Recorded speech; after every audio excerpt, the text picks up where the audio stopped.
Hello and welcome to our Nursing Times bite-sized learning video series on heart failure. Over the course of 5 educational videos, we will be covering heart failure pathophysiology, heart failure causes, diagnosis, management and also related end-of-life care. Each video is presented by a nurse who is an expert in the field of heart failure. We hope you find this series an informative and useful tool to both further your knowledge, raise awareness and ultimately improve your care of heart failure patients.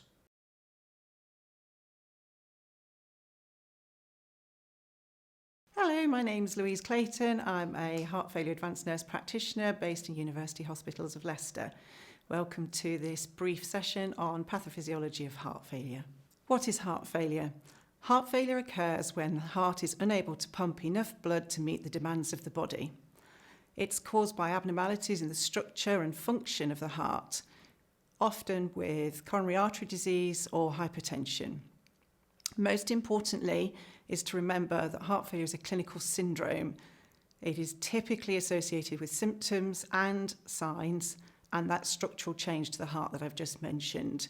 It is not a disease in its own right. It needs to think about the clinical syndrome and think about the etiologies involved before we can treat this. The definition of heart failure with reduced ejection fraction is a little bit complicated and the types have changed somewhat over the last few years, so I thought I would briefly cover them today.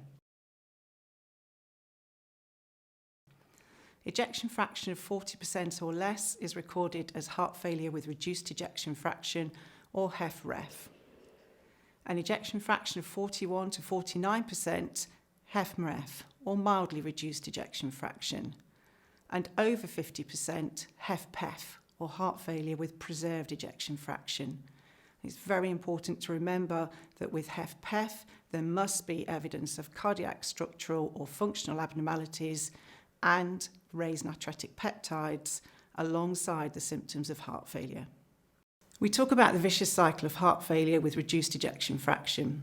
Myocardial injury, maladaptive left ventricular remodeling leads to reduced ventricular function and reduced cardiac output. Importantly, there are overactivation of neurohormonal signalling pathways. These are the 3 common ones: renin-angiotensin-aldosterone system, sympathetic nervous system, and reduced sensitivity to natriuretic peptides. And the reason these are important is because many of the drugs that we use interact with these signalling pathways.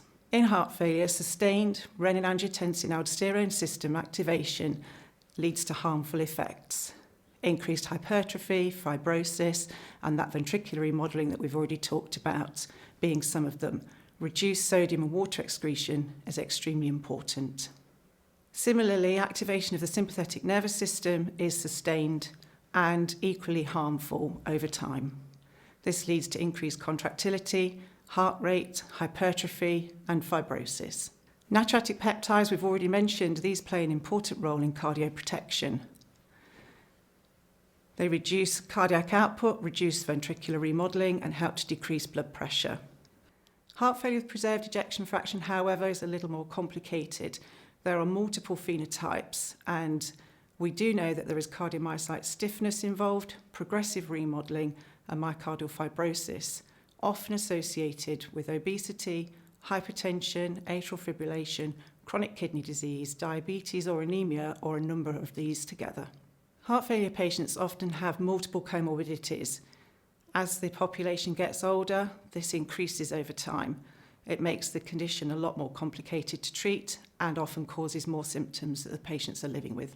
The main difference between heart failure reduced ejection fraction and heart failure with preserved ejection fraction is the treatments. There are multiple therapies and drug treatments, which we'll go on to cover in another video, for heart failure with reduced ejection fraction. However, for preserved ejection fraction, this is very limited. Really, we concentrate on managing those comorbidities and the all-important diuretics to help decongest the patients and make them feel better. Why is this so important? Why are we talking about this today?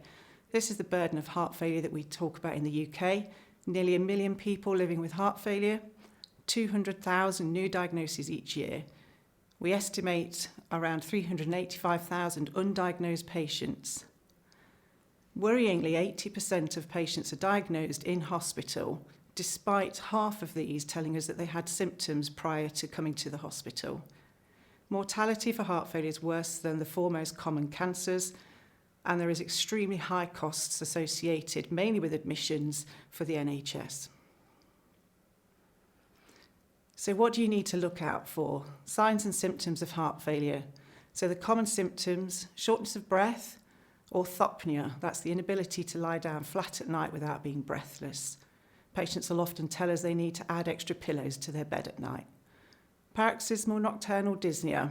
This is intermittent breathlessness in the night. Again, people often tell us that they go to sleep okay, but wake up suddenly with difficulty getting their breath. Reduced exercise tolerance is very important, and this is probably one of the first things that people start to notice. Fatigue, ankle swelling, and leg swelling, again, not very specific to heart failure, but they're very common with heart failure. And if you start to put all these symptoms together, we really should be starting to think about whether this could be a heart failure related problem.